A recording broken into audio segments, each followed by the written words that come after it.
நாகூம் 1வது அதிகாரம் 7வது வசனம் இப்படியாக சொல்கிறது.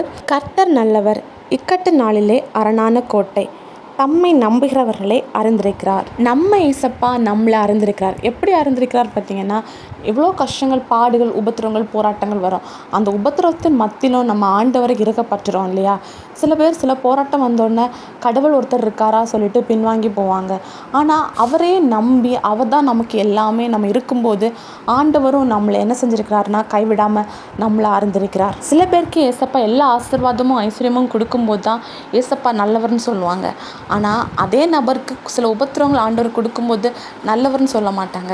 ஆனால் உபத்திரத்தின் மத்தியிலையும் ஆண்டவரை ருசித்தவங்க தான் ஆண்டவர் நல்லவர், அவர் எனக்கு ஒரு அரணான கோட்டை, நான் அவரை நம்பியிருக்கிறேன், நான் அவரை முழு நிச்சயமாக நம்பியிருக்கிறேன், அவர் என்னை விடுவிப்பார் அப்படின்னு சொல்லுவாங்க. எவ்வளோ உபத்திரவம் பாடு வந்தாலும் ஏசப்பாவை மட்டும் விடாதிருங்க. ஏன்னா அவரை நீங்கள் விடாமல் இருக்கும்போது அவருடைய கண்களில் உங்களுக்கு கிருபை கிடைக்கும். அந்த கிருபை உங்களை விடுவிக்கும். ஏன்னா அவர் உங்களை அறிந்த கர்த்தர்.